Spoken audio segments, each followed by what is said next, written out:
Hello everyone, this is Kiran world channel. तुमच्या सर्वांचं मनापासून खूप खूप खूप खूप स्वागत. आज आपण एका खूप खास विषयांवर बोलण्यासाठी भेटत आहोत. विषयांवर म्हणण्याचा एकच हेतू आहे माझा, कारण की तो एक विषय नाही तर अनेक विषय आहे. अनेक विषयाचा तो एक विषय बनला, म्हणून विषयांवर असं म्हटलेलं आहे.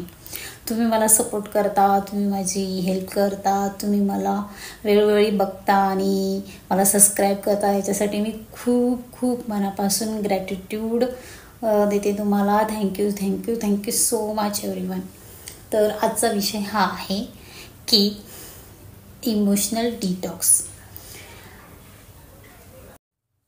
तर आज आपण इमोशनल डिटॉक्स विषयी बोलणार आहोत. इमोशनल डिटॉक्सच्या आधी एक बघा, आपण जेव्हा जन्म घेतला ना, तेव्हा 50 लाख लोकांना मारून जन्म घेतलेला आहे. जेव्हा 50 लाख लोकांसोबत आपली फायटिंग होते आणि आपण जिंकतो आणि आईच्या अंड्याद्वारे आपण जन्म घेतो, तर आपण 50 लाख लोकांना मारून आईच्या अंड्यात प्रवेश घेऊन जन्म घेतो. तर आपण का जन्म घेतो? कशासाठी झाला असेल माझा जन्म, हा मला प्रश्न पडला. का बरं झाला असेल माझा जन्म? काय कारण असेल? धुणं भांडी घासायला, घरचे कामं करायला, जेवण बनवायला, दुसऱ्यांची काळजी घ्यायला, लग्न करायला? खूप खूप सारे क्वेश्चन पडले मला, आणि या प्रश्नाचं उत्तर मला माझ्या मनाने नाही असं दिलं.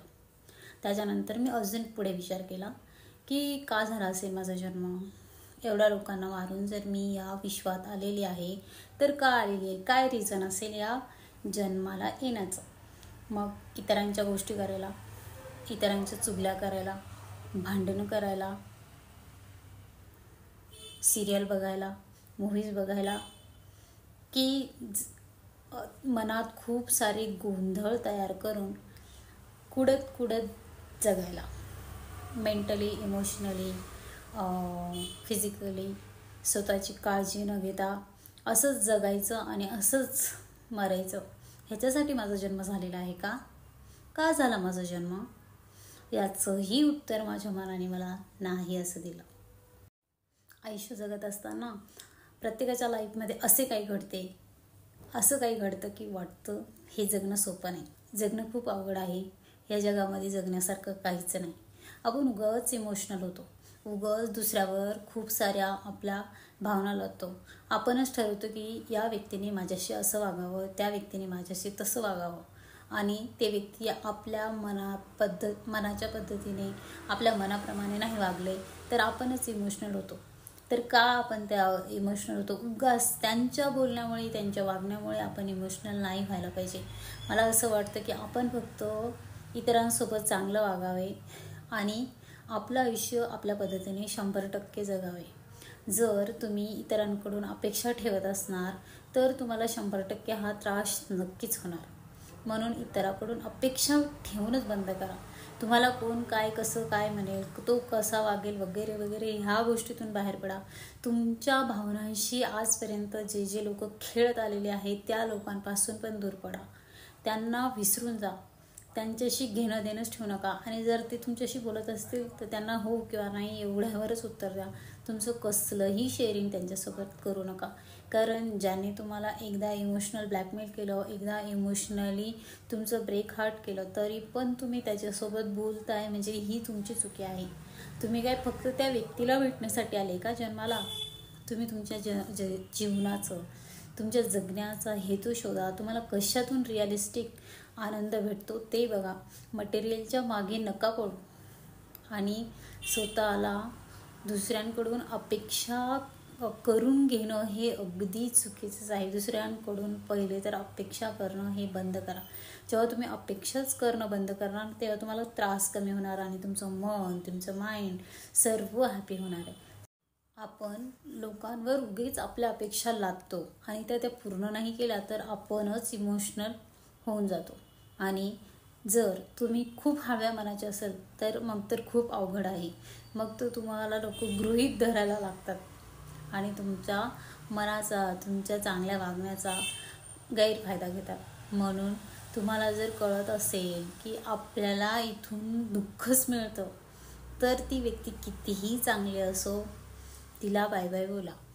स्वतःला ओळखा, तुम्हाला कशातून आनंद मिळतो ते ओळखा आणि तुम्हाला जसं वाटतं तसं जगा.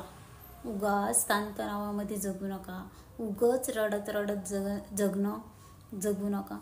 तुम्हाला माहिती आहे का, तुम्ही रडत रडत जरी असले तरी तुम्हाला जेव्हा मरण येणार आहे ना, तेव्हा तुम्ही मरणारच आहे. आणि तुम्ही सुखात असले ना, तरीही तुम्हाला मरण येणार आहे. मग आपण सुखी राहून मरण चांगलं आहे ना दुःखात राहण्यापेक्षा. मरण हे एक अंतिम सत्य आहे, त्याच्यापेक्षा मोठं सत्य कोणतंच नाही आहे. आपला जन्म झाला म्हणजे आपण मरणारच आहोत. हे ॲक्सेप्ट करा लवकरात लवकर, जितकं शक्य होईल तितक्या लवकर तुम्ही हे ॲक्सेप्ट करा की आपण मरणार आहोत. आणि तुम्हाला हे विचार करायचा आहे की आजचा आपला दिवस आहे तो जो शेवटचा आहे. मग या शेवटच्या दिवशी मी माझ्या स्वतःच्या मनाला, माझ्या स्वतःच्या बॉडीला आनंद होईल अशी कोणती गोष्ट करू शकतो. तुमची बॉडी फक्त बसून राहण्यासाठी, झोपून राहण्यासाठी झालेली नाही. त्या बॉडीला गरज असते एक्सरसाइजची, तुमच्या मनाला गरज असते आध्यात्मिकची. तुम्हाला काहीतरी अशी गोष्ट माहीत असली पाहिजे जेणेकरून तुमच्या मनाला आनंद होईल. खूप मोठे स्वप्न बघा आणि ते स्वप्न पूर्ण करण्यासाठी मेहनत घ्या. स्वप्न मोठे बघा आणि ते पूर्ण करा. ह्याच्यामध्ये खूप मोठा आनंद आहे. आणि तुम्हाला अजून एक गोष्ट सांगते, तुम्हाला स्वतःला ओळखणे आणि तुमचा आनंद कशात आहे ते शोधणे आणि त्या आनंदातून समाधानी होणे, याच्यापेक्षा जगात कोणतंच सुख नाही. सर्वात मोठं सुख हेच आहे की तुम्हाला तुमचा आनंद छोट्या छोट्या गोष्टीतून मिळतो. असं काहीही नाही की रिच लोकच आनंदी राहतात. आनंदाची कोणतीही डेफिनेशन नाही. आपण आपला आनंद शोधायचा आणि हॅपी राहायचं. कोणाला काही फरक पडत नाही तुम्ही कसे राहता, कुठे राहता. फक्त फरक शारीरिक डिटॉक्स होतो हे माहीत होतं, शरीरासाठी आपण काळजी घेतो हेही माहीत होतं, पण इमोशनल डिटॉक्स माहीत नव्हतं. इमोशनल डिटॉक्स म्हणजे ही एक अशी प्रक्रिया आहे जी आपल्याला करायची आहे. आणि तर काय करायचं त्याच्यासाठी, पण पहिले इमोशनल डिटॉक्स करण्यासाठी आपण तेवढं म्हणजे आपल्याला खरंच गरज आहे का हे तरी बघणं गरजेचं आहे. तर ज्यांना असं वाटत असेल की आपण खूप छोट्या छोट्या गोष्टीमुळे रागवतो, चिडचिड करतो आणि खूपच आपल्याला त्रास होतो, कुणी थोडीशी जरी गोष्ट म्हटली तर आपण वर्ष त्या गोष्टीवर खूप विचार करत बसतो की त्याने मला म्हटलंच कसं काय, त्याची हिंमतच कशी काय झाली. तर अशा ह्या गोष्टी आहेत की ज्यामुळे आपल्याला इमोशनल गोष्टीची गरज आहे. अगदी छोट्या छोट्या गोष्टीमुळे लोक डिप्रेशनचे शिकार बनतात, हार्ट अटॅक येतो, खूप साऱ्या बिमारी होतात. जर तुमचं हे चांगलं असेल ना तर तुमची हेल्थ पण चांगली असते. लुईस हेल यांनी एक बुक काढलेला आहे. त्या बुकमध्ये सांगितलेलं आहे की तुमच्या एका विचाराचा बॉडीच्या कोणत्या पार्टमध्ये प्रॉब्लेम होऊ शकतो. मग तुमच्या छोट्यातल्या छोट्या विचारांचा तुमच्या छोट्यातली छोटा विचार, तो एकदम छोटा विचार आहे, तो विचार तुमचा कसा आहे ते तुम्ही बघायला हवा. निगेटिव्ह गोष्टी तर दिवसभर घडत राहणार, पूर्ण लाईफ घडत राहणार, पण तुम्ही त्या निगेटिव्ह गोष्टीकडे कसं बघायला पाहिजे पॉझिटिव्हिटीने. आणि नक्कीच तुम्ही करू शकता इमोशनल डिटॉक्समुळे. आपली मेंटल हेल्थ सुधारण्यासाठी स्वतःला काय, कसे, कुठे ह्या सगळ्या आजूबाजूने स्वतःला ओळखा. तुम्हाला कशातून राग येतो, तुम्हाला कशातून आनंद भेटतो. जर तुम्ही ह्या गोष्टी ओळखल्या तर 100% तुमचा मेंटल डिटॉक्स होऊ शकतो. मेंटल डिटॉक्स काही खूप अवघड गोष्ट नाही, खूप सोपी आहे.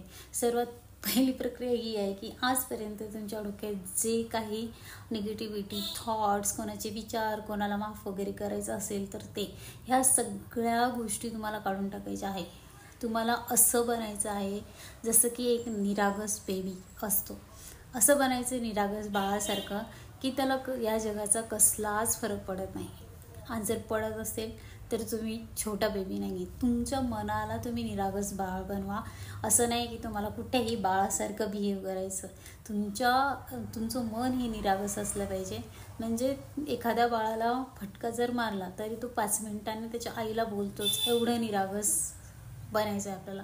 लोक आपल्याबद्दल काय विचार करतात, ते आपल्याला कसं समजतात, याचं आपल्याला काहीच घेणं देणं नाही. तर आपण ह्या गोष्टीसाठी अडकत असू तर आपल्याला आपल्या जीवनाचा कधीच उद्देश माहीत होणार नाही आणि आपण पूर्ण आपलं आयुष्य संपून जाईल तरी आपल्याला प्रश्नाचं उत्तर मिळणारच नाही की आपला जन्म झाला कशासाठी. म्हणून स्वतःकडे लक्ष द्या, स्वतःची लाईफ घडवण्याकडे लक्ष द्या.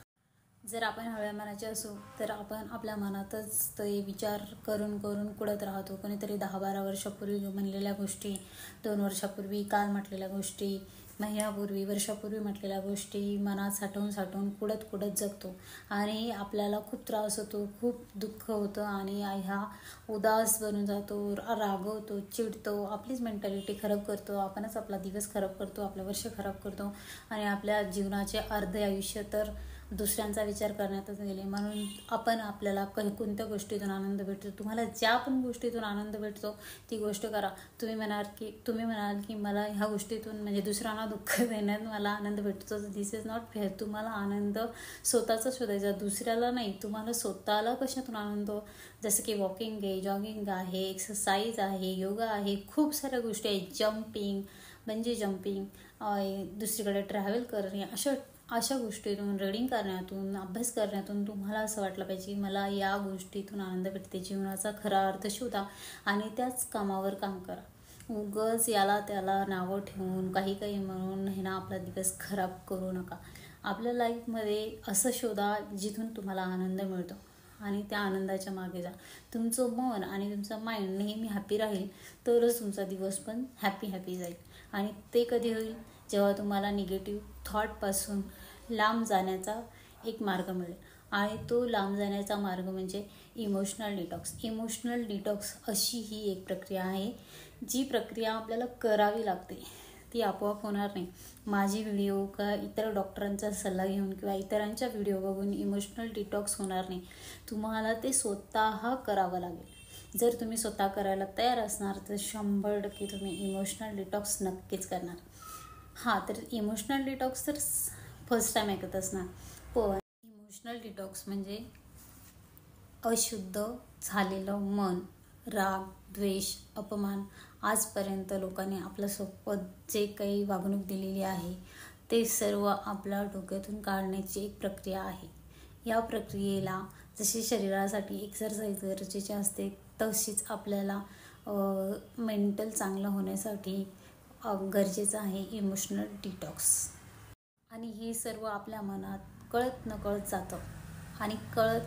जातं आणि आपण असं विचार करायला लागतो की यार हे जग चांगलं नाही, हे लोक चांगले नाहीत, हा माणूस चांगला नाही, ही बाई चांगली नाही, हे चांगलं नाही, ते चांगलं नाही, जगणंच चांगलं नाही, हे मरण बरं. असं जे लोक नेहमी म्हणतात ना, त्यांना तर खूप गरज आहे इमोशनल डिटॉक्सची. जग खूप चांगलं आहे, फक्त तुमचं मन चांगलं असायला हवं. तर त्यासाठी आवश्यक आहे इमोशनल डिटॉक्स. इमोशनल डिटॉक्स जर तुम्ही केलात तर तुम्हाला लाईफमध्ये best of the best result भेटल्याशिवाय राहणार नाही. तर इमोशनल डिटॉक्ससाठी तुम्ही रेडी असायला हवं. आजपर्यंत ज्या निगेटिव्ह थॉट्स, निगेटिव्ह प्रोसेस आपल्या बॉडीची झाली किंवा आपल्या मेंटलची झालेली आहे ते सर्व काढून तुम्हाला एका छोट्या निरागस बाळासारखं बनायचं आहे. आणि निरागस बनल्याच्या नंतर तुम्हाला कोण काय कसं म्हणतं याचा काहीच फरक पडत नाही आणि तुम्हाला छान वाटेल इमोशनल डिटॉक्स करून. जसं शरीराला डॉक्टरांकडे गेल्यावर किंवा एक्सरसाइज केल्यावर बरं वाटतं, तसं इमोशनल डिटॉक्स केल्याने खूप हलकं आणि खूप छान वाटतं. इमोशनल डिटॉक्स करण्याची सर्वात महत्त्वाची गोष्ट म्हणजे तुम्ही तयार असायला पाहिजे इमोशनल डिटॉक्ससाठी. त्याच्यानंतर तुम्हाला अशी एक जागा शोधायची ज्या जागी तुम्हाला कोणीही डिस्टर्ब करणार नाही आणि जरी केलं तरी तुम्हाला काही फरक पडणार नाही. अशा ठिकाणी तुम्ही जाऊन बसा. एकटेच बसलात तर अगदी चांगलं. सर्वात पहिले तुम्हाला ही एक गोष्ट करायची. 1 नंबरची डिटॉक्ससाठी एक गोष्ट आहे ती म्हणजे तुम्हाला एक कागद घ्यायचा, पेन घ्यायचा आणि त्याच्यावर तुम्हाला आजपर्यंत जे निगेटिव्ह वाटलं स्वतःबद्दल, इतरांबद्दल ते सर्व उतरवा. 20-25 मिनटं तुम्ही सगळ्या गोष्टी आठवा आणि सगळ्या गोष्टी लिहून टाका. ज्या निगेटिव्ह तुम्हाला ज्या गोष्टीचं दुःख वाटतं त्या सगळ्या गोष्टी लिहून टाका आणि मोकळं व्हा. 15-20 मिनिट तरी तुम्ही तुमचं जे काही साठवलेलं आहे डोक्यामध्ये ते आठवा आणि लिहून काढा. लिहून काढल्याच्या नंतर सेकंड नंबरची गोष्ट आहे, सेकंड नंबरची गोष्ट, डोळे बंद करा, दीर्घ श्वास घ्या आणि दीर्घ श्वास 10-12 वेळा घ्या. म्हणजे तुमचं मन हलकं होईल, तुमचं लक्ष तुमच्या स्वतःकडे जाईल. डोळे बंद केल्याच्या नंतर आपण बाहेरचं जग नाही तर स्वतःचं जग बघत असतो. तर त्याच्यानंतर तुम्हाला डोळे बंद करून स्वतःला म्हणायचं, I am sorry, please forgive me, thank you, I love you. I am sorry, please forgive me, thank you, I love you. I am sorry, please forgive me, thank you, I love you. ह्या गोष्टी 10 वेळा, 100 वेळा, 1000 वेळा स्वतःला म्हणा. याने तुम्हाला खूप छान वाटेल, खूप म्हणजे खूपच छान वाटेल. I am sorry, please forgive me, thank you, I love you. I am sorry, please forgive me, thank you, I love you. असं स्वतःला म्हणा, डोळे बंद करून म्हणा, खूप इफेक्टिव्ह होईल. आणि हे वाक्य तुम्हाला स्वतःला पण म्हणायचे आहे, जर कोणाला माफ करायचं असेल त्यालाही म्हणायचं आहे, आणि ज्याला कोणी तुम्ही दुखवलं असेल त्यालाही म्हणायचं आहे. तुम्ही आठवा, आजपर्यंत तुम्हाला कशाचा त्रास होतो तुम्ही ऑलरेडी आठवलं. मग तुम्हाला डोळे बंद केल्यानंतर हे नक्कीच आठवेल की आपल्याला कोणासाठी माफी मागायची, कोणाला माफ करायचं. माफ पण करून टाका, माफ करून टाका. इगो घेऊन कोणीही झाडावर चढलं नाही किंवा डोंगर चढलं नाही. इगो घेऊन नेहमी खालीच पडलं माणूस. सो इगो पण सोडून द्या आणि सर्वांना माफ करा. आणि तुम्ही कोणाला मनात घेऊन बसले असाल की याने माझ्यासोबत असं का केलं, तसं का केलं, ते त्याचे कर्म, आणि तुम्ही आज त्यांना माफ करताय हे तुमचे कर्म. सो माफ करा, विसरून जा, सोडून द्या. हे करताना, ही वाक्य म्हणताना तुम्हाला रडायलाही येईल, तर बिनधास्त रडा, खूप मनातून रडून टाका. कारण की तुम्हाला कोणीतरी दुखवलं, कोणीतरी तुमचा अपमान केला, त्यावेळेस तुम्ही रडले नाहीत. आज रडून टाका. तुमचे डोळे बंद आहेत, तुम्ही स्वतःलाच बघत आहात. जरी तुमच्याकडे कोणी बघत असेल तरी दुर्लक्ष करा आणि रडा. रडले ना तुम्ही तर तुम्हाला खूप खूप आनंद होईल. कारण की लहान मुलं रडतं आणि विसरून जातं सगळं जे काय झालं ते. पण जसं आपण मोठं होतो ना, एवढं मोठं होतं की आपण रडायचंच विसरून जातो. सो आज रडल्याने तुम्हाला एकदम रिलॅक्स होईल, रिलीफ भेटेल. आणि स्पेशली मुलं विचार करतील की मर्द कभी रोते नहीं, ऐसा कुछ भी नहीं. जो लड़के रोते हैं ना वही सच्चे दिल के होते हैं. और इसमें लड़कियां भी आती. लड़कियों को मैं कुछ अलग नहीं बोल रही हूँ. खरंच म्हणजे रडणं खूप चांगली गोष्ट असते, रडायलाच पाहिजे. पण कुठे आणि योग्य ठिकाणी हेही आपणच ठरवायचं, कुठे रडायचं कुठे नाही. एक गोष्ट लक्षात ठेवा, ही तुमची लढाई आहे आणि ती तुम्हालाच लढायची आहे. म्हणून रडा, हसा, तुम्हाला जे करायचं डोळे लावून ते वाक्य म्हणता करा. कोणाला मारायचं असेल तर डोळे लावूनच मारा, रिअलमध्ये जाऊन मारू नका. जर तुम्हाला माफ करायचं आहे तर मारामारीचा प्रश्नच नाही. पण तरीही तुम्हाला असं वाटतं त्या व्यक्तीने मला खूप त्रास दिला, तर त्याला डोळ्यापुढे आणा, मारा, विषय संपवा. नका राहू की मी त्याला खरं जाऊन मारेल वगैरे, असं काहीही करू नका. फक्त आणि फक्त स्वतःच्या माइंडकडे, स्वतःच्या शरीराकडे, स्वतःच्या गोल्सकडे लक्ष द्या, खूप गरजेचं आहे. आणि ही आहे 3 नंबरची गोष्ट. जर तुम्हाला कोणाला माफ करायचं असेल तर नक्की करा, इतरांनाही माफ करा आणि तुमच्या डोक्यामध्ये जे काही आहे ते सगळं सोडून द्या. आणि स्टेज नंबर 4 नंबरची स्टेज आहे. 4 नंबरच्या स्टेजवर तुम्ही पोहोचलात तेव्हा तुम्हाला स्वतःशी मैत्री करायची.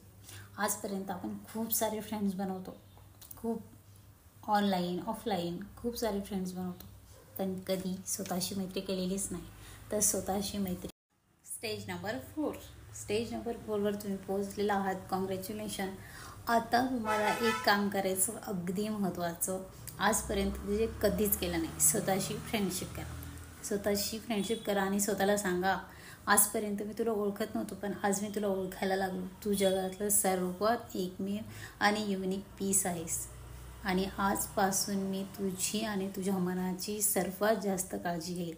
आजपर्यंत मी तुझ्याकडे लक्ष नाही दिलं, पण आजपासून मी पूर्णपणे तुझ्याकडे लक्ष देईल, असं सांगा स्वतःच्या मनाला. आणि स्वतःची फ्रेंडशिप करा. हेच आपला पॉईंट नंबर 4 आहे. माफ करणं ही खूप मोठी शक्ती आहे आणि ती तुम्ही पार केलेली आहे. लोकांसाठी नाही तर इतरांसाठी. असं नाही, इतरांसाठी नाही, लोकांसाठी नाही तर स्वतःसाठी. तुम्ही स्वतःला माफ केलेलं आहे आणि दुसऱ्यांना पण माफ केलं आहे. कोण दुसरे आता तुम्हाला माहीत नाही. तुम्ही आता सर्व विसरलेले आहात, ही गोष्ट लक्षात ठेवा. आणि आता तुम्ही फॉरगिव्हनेसच्या स्टेटवर गेलेले आहात. आणि हा आहे आपला 5वा नंबरचा पॉईंट, की माफ केलं आहे आणि सगळं विसरलेलं आहोत. ही 5 नंबरची स्टेज आहे.